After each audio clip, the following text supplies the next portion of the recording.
Hello, everyone, and welcome to Conversations in Horror, the podcast. I'm your host, Kevin L. Powers. I'm also the owner operator of Something Wicked Entertainment and Events, and I want to welcome you this glorious Christmas day as we delve into even more amazing stuff this month. I hope that you've been enjoying this month of great Christmas themed horror films and a lot of our regular episodes. But today, because it is Christmas, we have something special for you. We are not going to be doing a individual film today, but instead we're going to be talking briefly about a lot of different films as we talk about found footage films. And what better way to do that than to do a top 10 list? So we are going to be delving deep into a top 10 found footage horror films list. And to join me on this amazing list of great films is the amazing Sarah Panazzo. I want to thank you for joining us here on the show today. Hi, Kevin. Yes, I'm more enthused that it's Christmas than my co-host because sometimes Christmas is a downer. But other times it's horror and terror and everything else, and I'm always excited about that. So I hope that you are too. And what better way to talk about that, like I said, than found footage films, which is one of my favorite genres. And we'll see how much of a favorite genre it is for Panazzo here. So as we normally do on the show when we do a list, what we do is we try and go through the list going from the number 10 spot all the way up to number 1. And if one of our films overlaps, we kind of discuss it where it is on the other person's list, and then we'll skip it when we actually come to it in that order. Okay, so just to get us started, and we're going to get started with the one on the lowest list, number 10. I'm going to let you, Panazzo, start us off and let us all know what is your number 10 favorite found footage horror film. So, as many people know, when I do these top 10 lists, I have a hard time putting any of them in any semblance of order. So this one, I've got them in alphabetical order, but I'm not going to put them in alphabetical order because then you're just going to follow along with the alphabet and get disappointed if I pass over a certain letter. So I'm going to kind of take these as they come, I guess. Whatever one I feel like talking about for the second. Okay. So I'm going to say my number 10 is Behind the Mask, The Rise of Leslie Vernon. Okay. If you haven't seen this, it is a brilliant mockumentary horror comedy, which everyone knows is my favorite, of basically this woman interviewing the next murderer who's going to be Freddy or Jason-esque. And it's the guy's name is Leslie Vernon. He shows all the behind the scenes tricks, like practicing your cardio so it can appear like you're kind of disappearing or being able to walk behind him and then catch up when nobody's looking.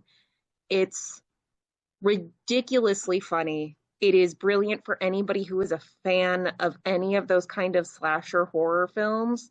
And it's just overall a great movie, especially from a documentary sense, because it is put together like a documentary.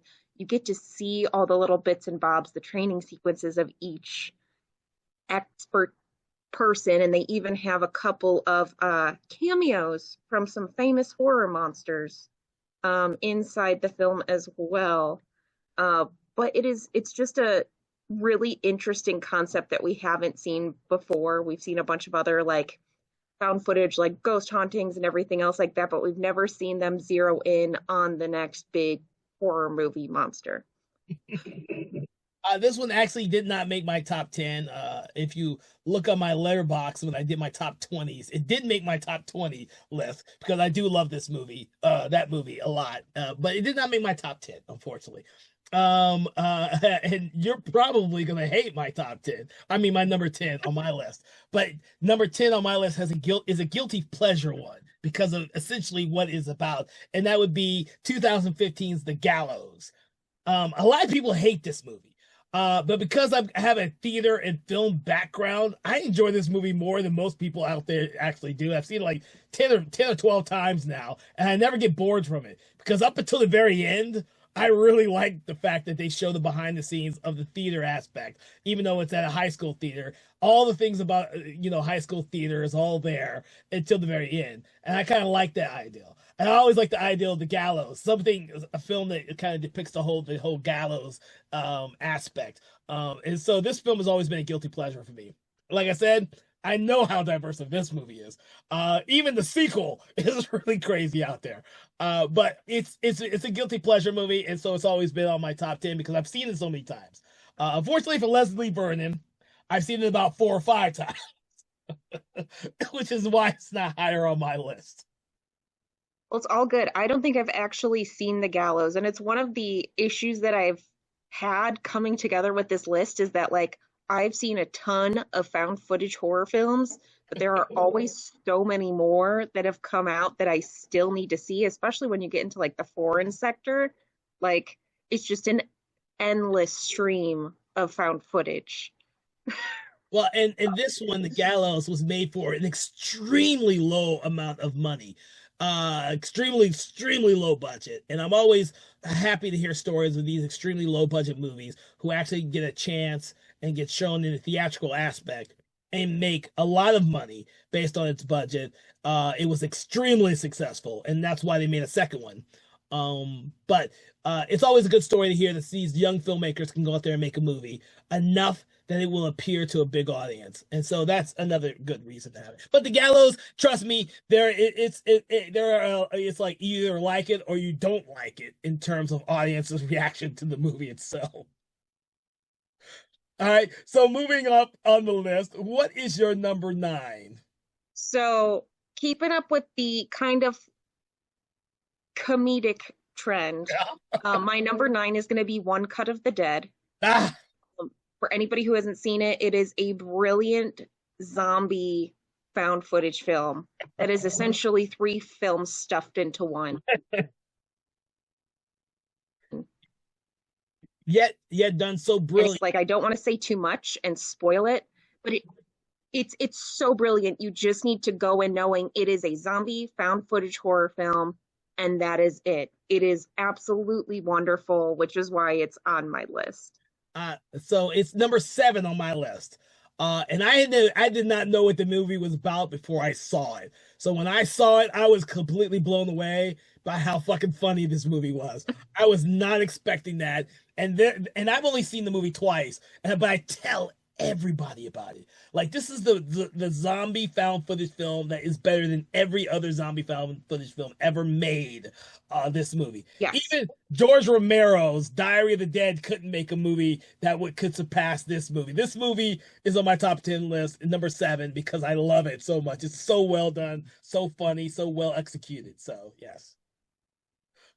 uh, Moving up on the list for me is going to be one that I'm pretty sure is going to be on your list because we talked about it already before on the previous podcast episode, and that is 2012's The Bay.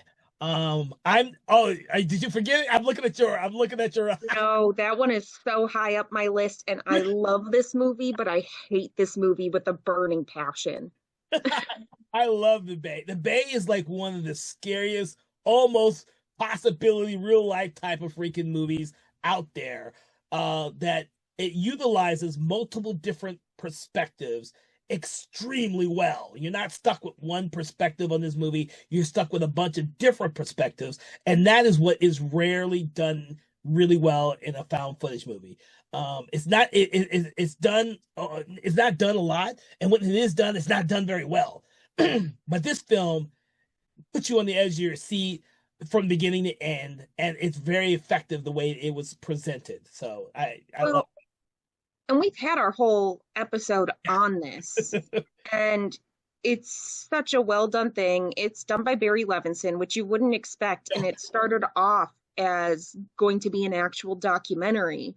So I'm almost waiting. I wish somebody would reach out to him and get like updated information based on the same information he took back then to make this, because we're over a decade later.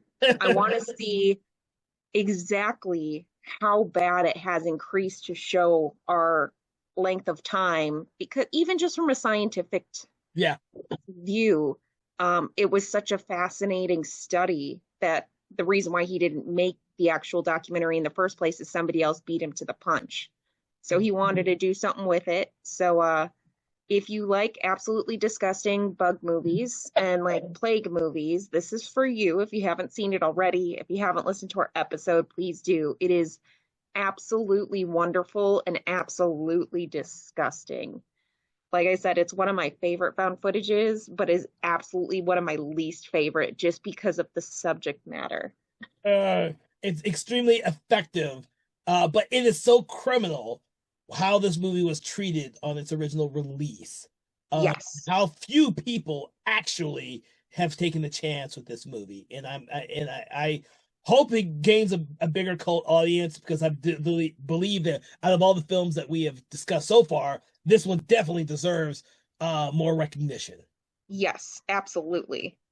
So, what is now it's your turn. What is your number eight? So I was gonna say that's my number eight, but I can do something else just because you said that one already. I'm gonna go with As Above, So Below, which is another one that we have done. Mhm. It goes a lot more into the catacombs of France, and it's very much Indiana Jones except real life Mhm. and more haunted and horror-esque if you haven't seen it already. Near the end, it gets a little iffy with the found footage because you're like, who's actually controlling these cameras? Um, didn't they drop these like 10 minutes ago, or who is holding them? But it is such a well done and creepy film with the minimal amounts of stuff that they had to use just in the catacomb sections that they used. Yeah. It is such a well done film. Yeah, this almost made the cut of my top 10, but it didn't. And we've discussed this one on the program in the previous episode. But yeah, I this one is another one I absolutely love too. And it just got edged out a little bit. Just got just a little bit, just a little bit. Maybe if I hadn't put my number eight on the list, it probably would have been up there. But my number eight is going to be kind of I have to put it on there despite the fact it's part found footage and part not, and that would have to be the 1980 Cannibal Holocaust. I have to put that on there because it kind of started this whole little thing, and it shows the best qualities of what could the possibilities of found footage films could be, but it also has the worst qualities of what a found Yes. footage film could be. So Like it's the whole great. point they were trying to make with that movie, they proved by doing themselves. So it's one of those films that because of its notoriety over the years, it's not only a film a lot of people have avoided, but also one that has a lot of stigma put upon it, which is a shame because it's still a extremely effective and hard hitting film. Because we did that on the show as well, Mhm. discussing all of that, and it for me it's still a brilliantly put together film, but it's also one of the only movies on my top 10 list I have only seen twice because Yeah. it's not a film that I go back and rewatch. It's just the way it was made and its implications on the found footage genre are horrible. It's just you just can't deny it. So I had to. Yeah, it's because I remember, I don't even remember, did I end up making that day that we were going to record it? I don't think so. I think it was just me and Jim talking Because about. I didn't watch it again because I'd already seen it once or twice. Like you said, it's a hard watch, Yeah, but it's one of those semi-essential viewings, especially when we were back in like the 2000s and the hardest thing you could see was this or Hostel. oh, And you get that like torture porn and everything else like that, but it's so hard to talk about at a certain aspect because like when I was younger watching it, like not getting the like you can understand enough of it, but now as over a decade later of me watching it, it's like, man, the whole thing of it is very hard to talk about. And it's just a brutal movie. it's a brutal But movie. yeah, it's definitely one of those, like you said, it's almost like a you should watch it, you don't need to watch it, but you don't need to watch it more than once. You know what? That's a good point to make. It is a film that I will tell horror fans to watch. And if you are a horror film enthusiast to watch. But for general audiences, I don't think I've ever told anyone to actually watch the movie. It's Yeah, uh it's one so, of those I can suggest it, but I will not tell anybody they need to watch it. yeah. I agree. I agree. So all right. For you, what is your number seven?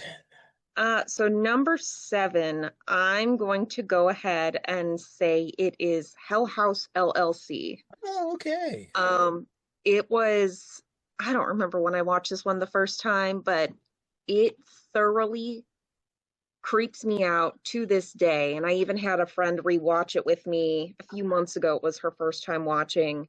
Um, and there's still parts of it that make me squirm.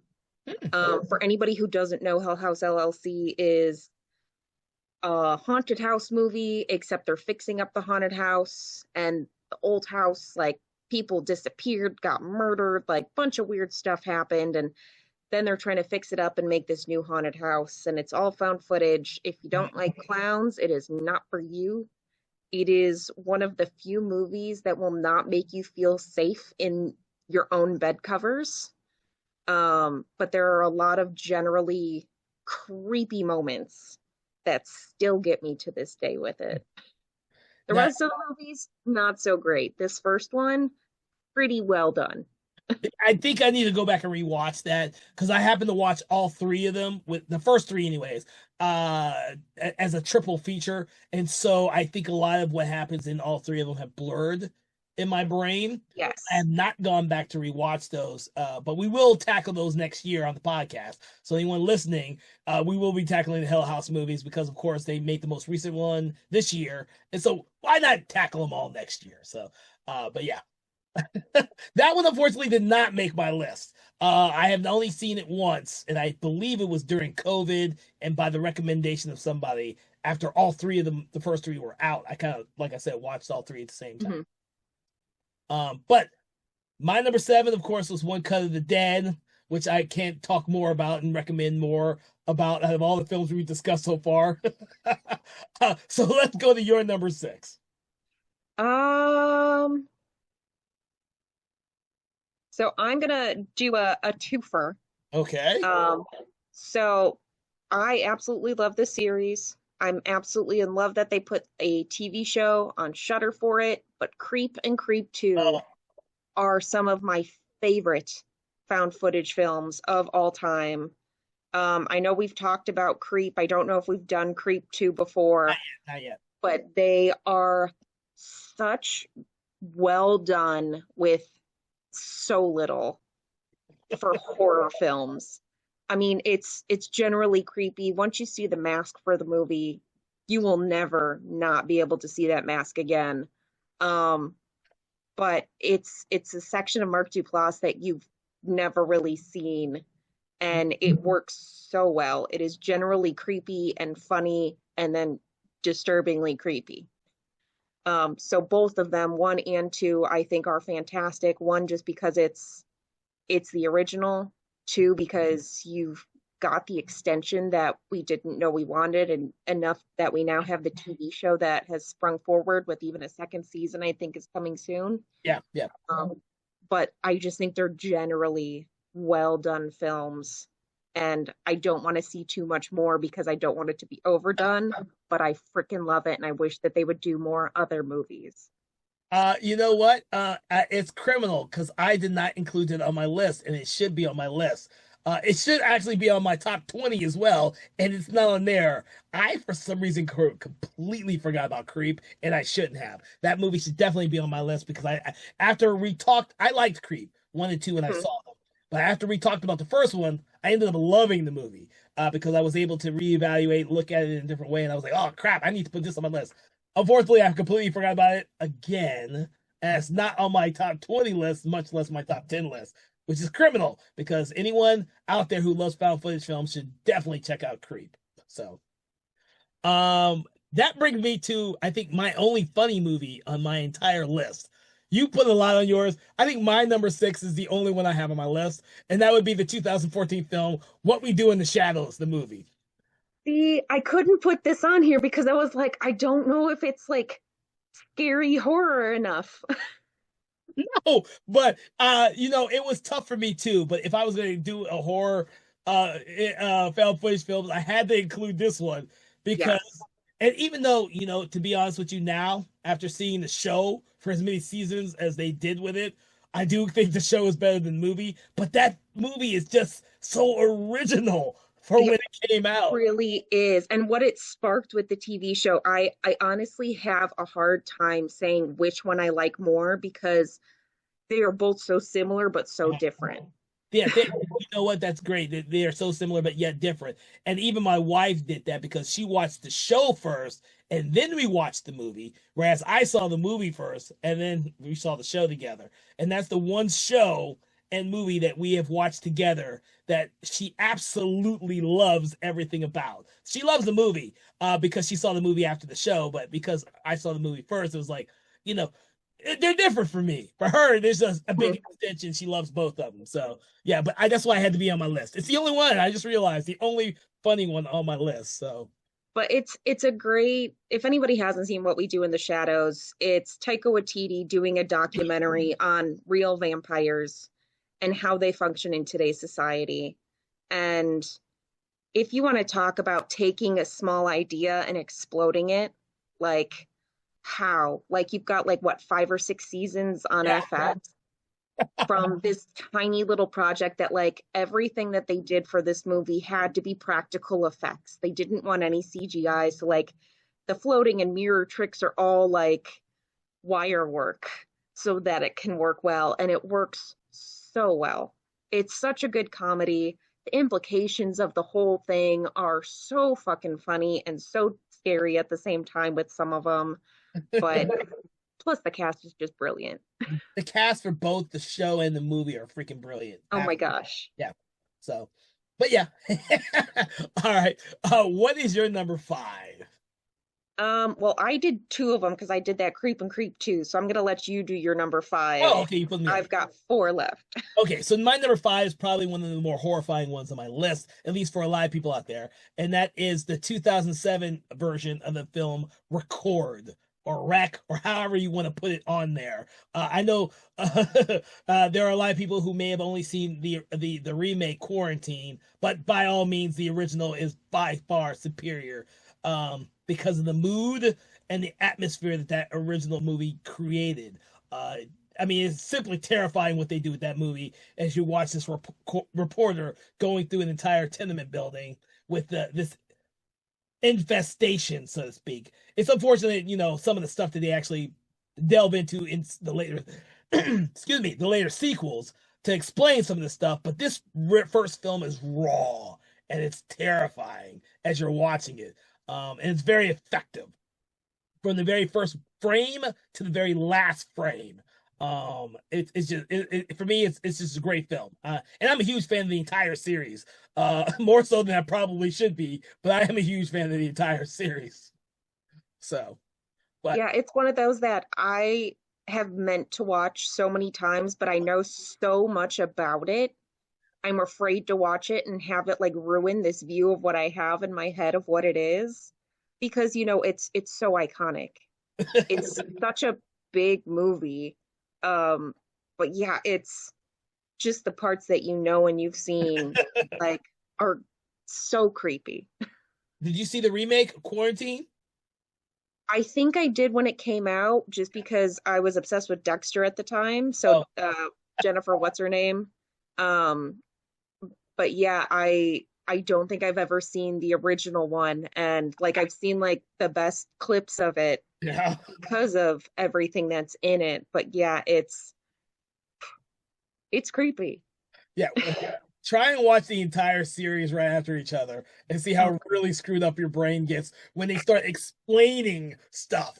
The first one, they don't explain shit. It's raw. It's like you're left with a lot of ambiguity. This is why I love the first one. But yes. All right. So that was my number five. Where are you at now? Are we at number four with you? yes. So number four for me is going to be Ghostwatch. It Ah, is one of my favorites. It is so fun. Just the story behind it and the fact that it's like was aired on Halloween on BBC and people thought it was real just adds into it so much for me. And watching that the first time, you don't know that. But if you look up, like, you look into the movie, you find out, oh, they actually aired this live. People thought this was real, which makes it that much. yep. Better. But then throwing all that extra stuff in, it just adds to it. But it's just well done. The effects are great. it's generally spooky. The little people in the background that you can play I Spy with are fantastic. Um, but it's just a lot of fun. Yeah, I like that, but I've only seen it once, and I just saw it a year ago, so that one hasn't had time to percolate with me. Hmm. Same with a very similar movie called WNUF Halloween Special that I also saw around the same time. I think I saw them both around the same time, and they very had the same feeling. But they're both huge cult movies, but they haven't percolated enough with me just yet. Yeah, I haven't seen WNUF yet. It's been sitting at one of the tops of my lists. So I still need to watch that one. Yeah, I'm not surprised. All right. So number four is I guess it's going to be a little bit closer to your Behind the Mask reference, which is the 1992 Man Bites Dog movie. I'm not sure if you've seen that or not. Mm-mm. Okay, so that's more or less two documentary filmmakers following a serial killer around, or more a serial killer slash spree killer around, and then they become implicated in some of his crimes. But it's done extremely well. It is a gritty movie. So it is one of those films where you either go with it or you don't. It's not as fun as Behind the Mask. It is, and I told you I only had one funny movie on my whole list. All my other films are films that are hard hitting. Yeah. So with this Man Bites Dog, which is an older movie, it's a '90s movie. And it's done like a low budget black and white movie, gritty. You're following this killer, and yeah, it's one of those films a lot of people haven't seen. And it's a shame, but I can understand why. You'd probably rather watch something like Behind the Mask than sit down and watch Man Bites Dog. But it's still one of my favorites. So, I gotcha. Well, number three for me is going to be Grave Encounters. okay. Uh, I used to be obsessed with like ghost hunting shows, so this one was right up my alley when I was growing up.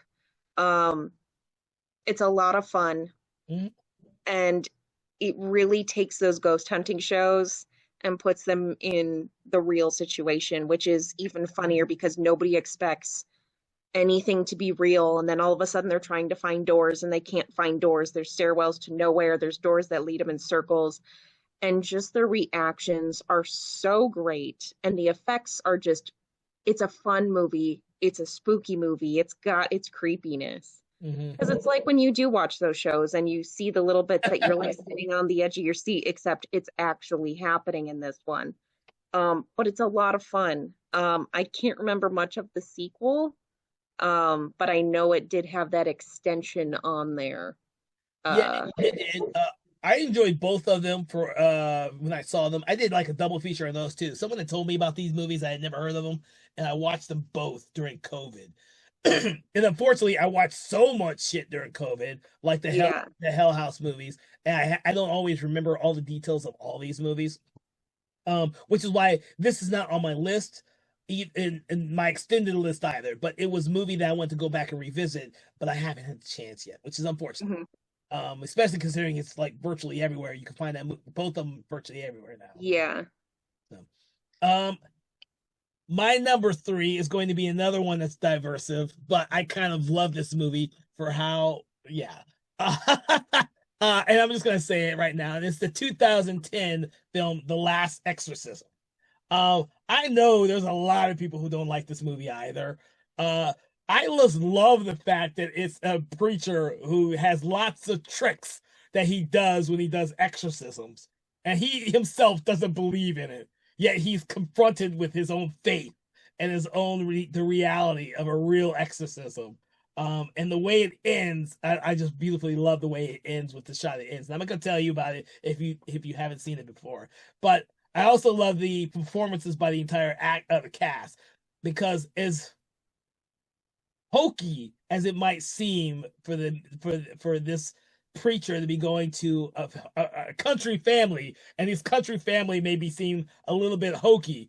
I really enjoy that aspect of this film because It's a film that in and of itself doesn't really take itself completely serious because The Exorcist doesn't take itself serious either. It makes it for a very fun movie for me, and I really love the movie. I've seen that movie way too many times, as well as this less than stellar sequel, The Last Exorcism Part Two, which is not a good movie, except for the fact that the main actress is phenomenal in the movie. So Well, and you made me watch this one, and we did an episode about it, and I can agree with you. It's a great movie. And I mean, everything that goes into it is just fantastic.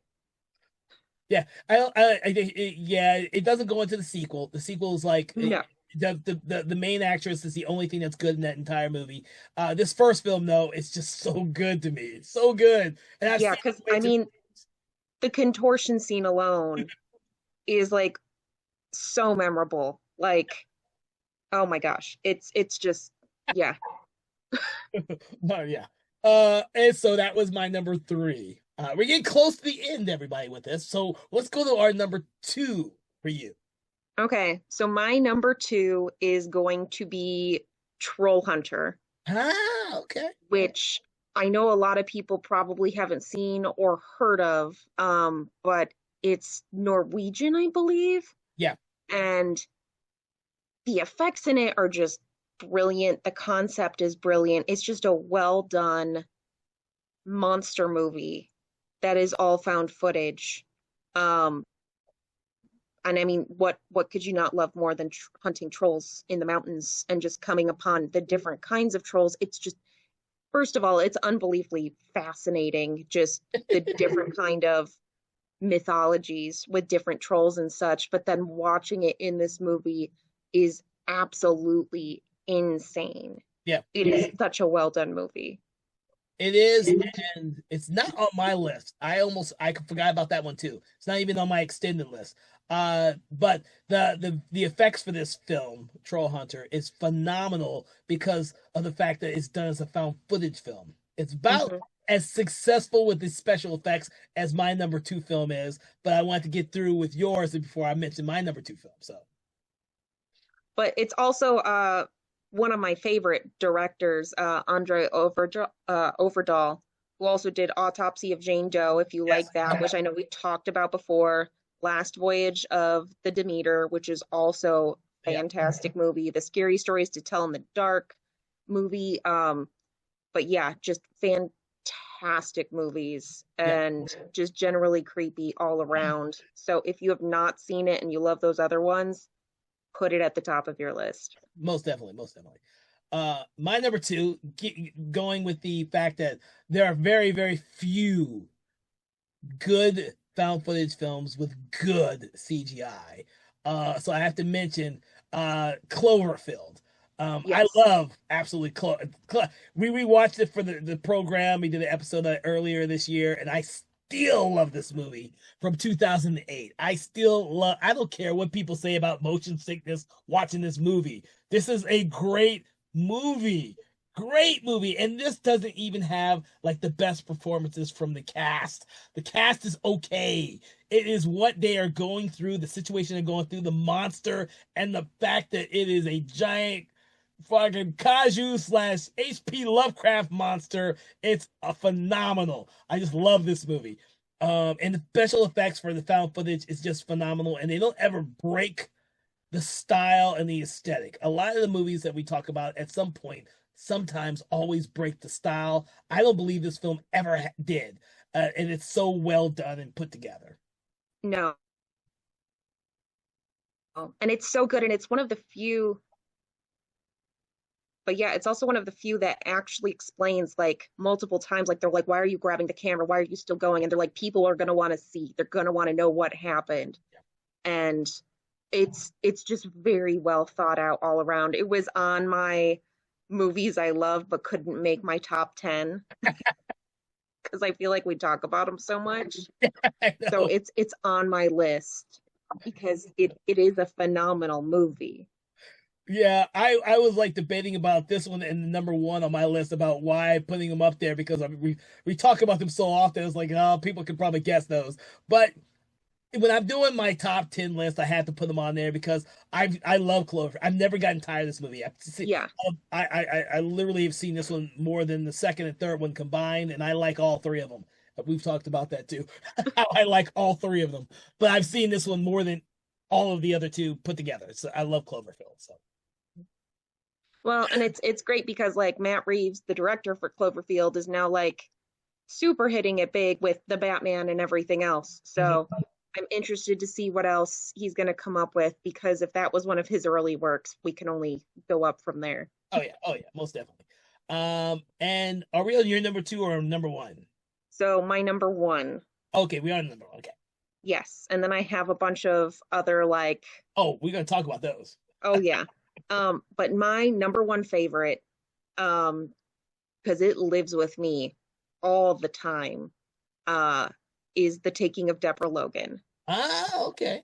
It is probably one of my favorite found footage films of all time.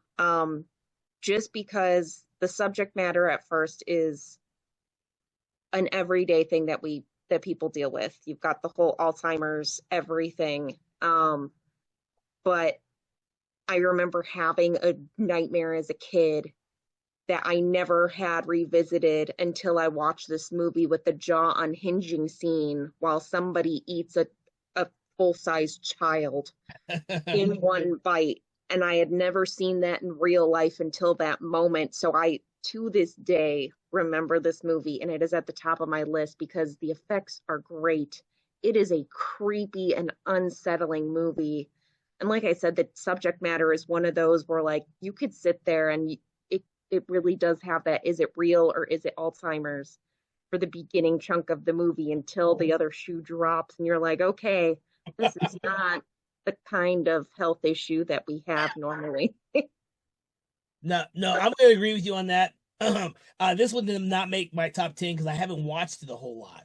I've only seen it twice, and I haven't watched it enough, which is a shame because this one is a film that everyone always talks about, but for some reason I just haven't gone back to rewatch it multiple times. But I do suggest it to everyone because it is a very effective found footage film, one of the most effective ones out there. So. But getting to my number one will be the one a lot of people who know me will probably think it's on the list. And and unfortunately it's always going to be at the very, very top because even though I wasn't taken in by all the social media of the time and I didn't think anything was real about it, I still went along with the ride anyways because it was fun. And that is the Blair Witch Project from 1999. I knew it was none of it was real because I've been following these filmmakers a good year before it was actually released, and I could not believe how many people were taken in by this concept and thought it was real. And then all the sub movies that came out, that kind of cemented that quality, it just I found it hilarious. And so I've read the books and comic books and got the soundtracks to the movies, and I was inundated with the Blair Witch Project. And I'm the person who still likes the second one and even likes the third one. And but the first one was such a great film for me. And it kind of got me into this whole thing about me loving found footage films.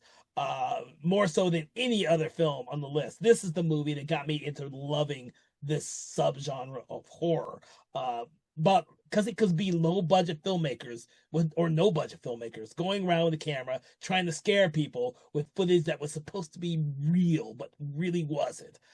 And they had no special effects in this movie, no actual monster, no anything. It played upon the audience's perspective and internal fears for it to be scary. I don't think it's very effective now. It couldn't be done again now. It was a genie in the bottle thing. Once it happened, and it could never be repeated. Hence the failure of the sequels. But still, it's still a great movie in my regard. So, Blair Witch Project is my number one. Well, yeah, and especially with everything like so many ghost hunting TV shows basically taking the same concept of showing so little, but just the reactions alone. It's like you said, it really was lightning in a bottle, and it did open up this entire genre. It did. more so than any other film. It just opened up the floodgates to the plethora of both good found footage movie and the trash found footage movies. More so than I think any other genre is this found footage genre, which there is more junk that was produced and still being produced than there was quality, which just, we have to take notice of the really good ones and tell people about the really good ones so that they can actually filter those bad ones out. Now that you all have heard our top 10 list, what we love to do is to tell you a few of the ones that just didn't make the cut, but are still great films. So I'm gonna start off with you, Panazzo. See some of the films that you thought should have made the list, and I will make sure not to retell people those same films that you had. I do gotta give it up to like the OG Paranormal Activity. That is another one of those like semi-classics that set off the next genre of found footage, or the reawakening, I guess, of found footage. Yes. Because the first one was genius, and then they started making all the other ones that sometimes they added something new and fun, and like I think it was the second or third one that had the oscillating fan that went back and forth that they put the camera on, and it's like that's the kind of genius looking stuff that we were looking for. But they were also able to do some decent amounts of stuff without special effects that just worked really, really well. The other one that I love to add is the VHS series. Yes. This one especially, it has made so many great filmmakers, and every single one of the series now, there might be some hits or misses, but sometimes there are some really good niche pieces that are just extremely well done. So it's worth watching every single one just for that tiny flake of gold that is in there, because we know how the first one launched so many careers now, like 15, 20 years later. No, that's crazy. So it's insane how well they are. Chronicle, which is a superhero found footage movie, essentially, is another like early 2000s one that I think is a missed watch. A lot of people didn't do, but is totally worth it. Mm-hmm. And Deadstream, which was a Shudder original, which was funny, that I really enjoyed. It is beyond ridiculous. It is making fun of all of it, but it is so much fun. The other big ones that I like to add are like Host and Unfriended, which is like the Zoom call. Like Host. Yes, they are so much fun. They are well done. I appreciate how they came to be, especially over like COVID and such. Yeah. But they are just well done films. I liked Unfriended too. Unfriended Dark Web more than I like the first one. I don't know. I don't think I've seen Dark Web. Okay. I enjoyed that one more. I Unfriended wouldn't have made my list, but Unfriended 2, the Dark Web, I actually enjoyed that one more. So it's funny that you mentioned that one. I just thought. Yeah, because I think I'd watched like all of them like back to back, where it was like Host and Unfriended, and like I think there were one or two similar ones, so they've all kind of blended together. Yes. But the whole concept as a whole is just genius. Yeah. All right, is that the last one you want to mention? Yes. Okay, so those are some great titles, especially VHS. I'm glad you mentioned that one because that series is phenomenal, and I love to watch every new one that Shudder puts out now, because they have raised the bar on those films. They are equally much better than the ones that came before. I think those are some amazing films, and like you said, launching some major careers right now. So I really enjoy those. But I'm gonna mention first a couple of funny ones for me. Because since you mentioned all the funny ones, I'm gonna mention the funny ones to me. So one of mine that I know a lot of people have not seen, which is the 2004 film Incident at Loch Ness. That movie is so damn funny. It has Werner Herzog playing himself as a filmmaker who's trying to find the Loch Ness monster from the producer or / writer of some of the X-Men movies. I can't remember. I think it's Penn. Zach Penn, I think it is. That's right. It is so funny to me, especially Werner Herzog playing himself. And it's like, I watched that movie and I never stop laughing at how ridiculous this movie is.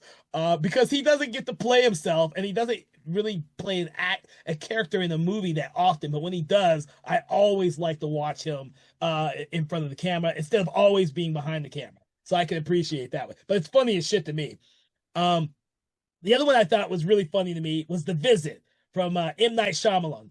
The surprising movie because I didn't think it was going to be good at all. Uh, but because it was told from the perspective of these kids, I was laughing my ass off in this movie. It had these creepy moments in it, but for me, it's still funny as shit because it's told from the perspective of the kids. And I was like, oh my god. He came back for me. M. Night Shyamalan came back to top form with The Visit after some a lot of misses.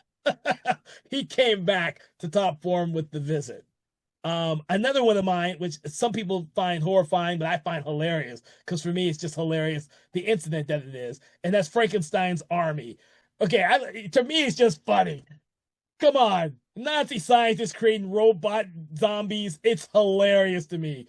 These soldiers. I mean, I couldn't stop. We talked about this on the show with I think Jim Adams, and I find the movie hilarious to me. It's probably not supposed to be as funny as I take it, but it's funny to me. So, Frankenstein's Army. Now, some of the much more interesting ones on my list. I'm going to remember 2013 Sacrament. That's a much more serious film, but I thought it was really, really effective from Ty West, I believe. Hold on, I'm Yes. getting there. Okay, I'm going by memory here. Ty West, who is an underrated director in my opinion. This is one of his. He's had strong films lately, but this is one of his stronger films in my opinion, and I'm glad he decided to do something like this. So I want to mention that. The other one is the Poughkeepsie Tapes, which is unfortunately a movie that sat on a shelf for a very long time, and I have not seen a pristine copy of this film yet. I really want to because I loved what was accomplished in that movie, and I just think that it was horribly travesty for what happened to the actual final release of the film, and the guy got buried. So I want to bring that up like that. So hopefully people will finally get the chance to see it in a really good version because I did not get to see a really good version of that. Well, and speaking of that one really quick, it has been on my list because it pops up everywhere. And I still just haven't watched it, even though it's on my list. Now, as soon I saw it on YouTube, and the version I saw was not a very good version. I can tell. But I do know has given an official release, but I haven't gone out to buy it yet, so I have not Yeah, because seen. it is constantly on Amazon as their one of their streaming things. I believe it's on Tubi pretty regularly. I think it's been on Shudder for months now as well. So it is literally everywhere. Yeah, I like that movie. Another one I liked, and this is getting into my space found footage movies, is Europa Report. I know there's not a lot of people who saw Europa Report, but anytime, and this goes before Apollo 18 too, which we have talked about on the show before. That's a guilty pleasure movie. I know people don't like Apollo 18. I love Apollo 18. It's a space movie, found footage. How can I not like it? With rock aliens. Now that's probably why most people don't like it. The aliens are fucking rocks. But I love that movie. It's a guilty pleasure movie. Europa Report is such a well done film that no one talks about. It is, and it came out at the end of the found footage cycle, so it was kind of overlooked because of that. And it's a tragedy that it was. I think it's a great movie. That you for especially for people who like kind of the space and sci-fi aspects of the horror genre. I think it's a really effective movie. And of course, the last movie I'm going to mention is I have to mention. I can't say that it's a great movie. I can't say it's a bad movie. It's a movie that I always put on my top of my list only because of the director, and I think he can do no wrong. And that is George A. Romero's Diary of the Dead from 2007. I know there are a lot of people who did not like this movie and the fact that it was like the continuing cycle of his dead movies. But if you're going to make a found footage movie and make it seem as real as possible, why not actually do it with a film crew who are actually trying to make a real horror movie who just happens to be caught in a zombie apocalypse and they're shooting it for real? I thought it was a brilliant concept. I still love the movie, although I know a lot of people don't, and which is a travesty. Those last two Dead movies of Romero's are not highly thought of. Thought of Survival of the Dead and Diary of the Dead, but I love them both. I love them both. So that's all I have on my list. I can name some more, but I got generally the list of found footage movies out there that I think people should actually take a look at. And you, I hope, got a whole bunch out there for people to look at as well. And we didn't cross over as much as I thought we were. I thought we were No, I mean, cross. there's a ton of found footage films. Like I said, they are constantly coming out with new ones. I just watched that new one that came out this year called Found Footage, about them trying to make a Bigfoot movie. Found Footage Um, 3D. no, not that one. Oh There no, you was saw one the other in one. You saw the the other one, yes, uh, which is also fantastic one. and not what I was expecting at all Oh my because god. it goes all over the place. But it just goes to show, like, this is one of the widest variety, I want to say, because they are all over the place with the ones that they make. Yeah, yeah.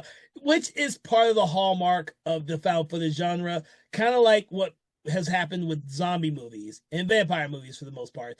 They are so easy in filmmakers' eyes to create that a lot of low budget or no budget filmmakers have tried to make them, especially for this found footage genre. Especially when Blair Witch Project came out and you didn't have to have a monster, you just had to give the implication of one.